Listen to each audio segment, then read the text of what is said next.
እርጉዝ ሆነሽ ማድረግ የሌለብሽ 6 ነገሮች።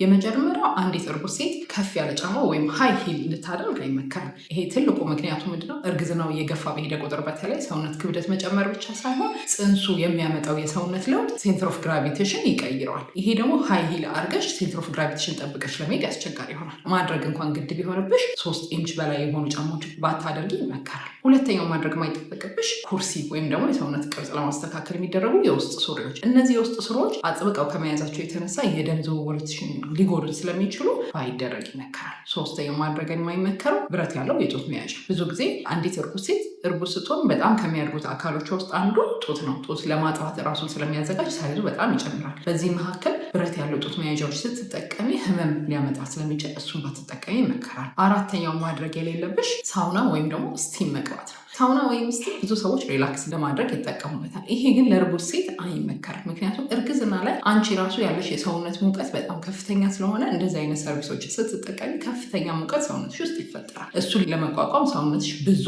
ውሃ ከሰውነትሽ ማውጣት ይጀምራል። ያ ደግሞ ዲሃይድሬሽን የሚባለውን ነገር ያመጣል። ዲሃይድሬሽን ሲኖርሽ ደግሞ አንቺንም ጽንሱንም ሊጎዳ ይችላል። የደም ግፊትሽ ይወርዳል። ዲዚነስ አንዳንድ ጊዜ እስከ መውደቅ ሊያደርስሽ ይችላል። ስለዚህ አንዲት እርጉዝ ሴት ሳውና ባትገባ ይመከራል። አምስተኛው ረጅም ሰዓት መቆም ወይም ደግሞ ረዥም ሰዓት መቀመጥ። አውቃለሁ በተለያየ የስራ ሁኔታ ረዥም ሰዓት መቆም ግድ ሊሆንብሽ ይችላል። ግን በመሀል በምታገኛቸው እረፍቶች ሁሉ በመጠቀም እግርሽን አሳርፈሽን ወደ ላይ በማንሳት ቬኖች ላይ ሊከሰት የሚችለውን የቬን ጉዳት ለመቀነስ መሞከር እብጠትም የመኖር እድሉን በጣም ይቀንሰዋል። ከዛ ውጭ ደግሞ የስራ ሁኔታሽ ረዥም ሰዓት እንድትቀመጭ የሚያስገድድሽ ከሆነ በመሀል እየተነሳሽ በጣም ጥቃቅን ደቂቃዎችን ቢሆን መንቀሳቀሱ ይመከራል። እሱ ጤናማ የደም ዝውውር እንዲኖርሽ ያደርጋል። ስድስተኛው ቤትሽ ውስጥ ድመት ካለችሽ ሽንት ወይም የድመትሽን ሰገራ ማጽዳት አይጠበቅም። ይሄ ደግሞ ቶክሶፕላዝሞሲስ የሚባል ኢንፌክሽን ያጋልጣል። ይሄ ትልቁ ችግሩ ያ የተጋለጥሽው ኢንፌክሽን ወደ ጽንሱ ሊተላለፍ ስለሚችል ጽንሱ ላይ ከፍተኛ ጉዳት ያመጣል። ከዚህ ጋር የተያዘ ጥያቄ ወይም ኮመንት ካላችሁ ኮመንት ሴክሽን ላይ አስቀምጡልን። ፔጃችንን ላይክ አድርጉ፣ ሼር አድርጉ። እናመሰግናለን።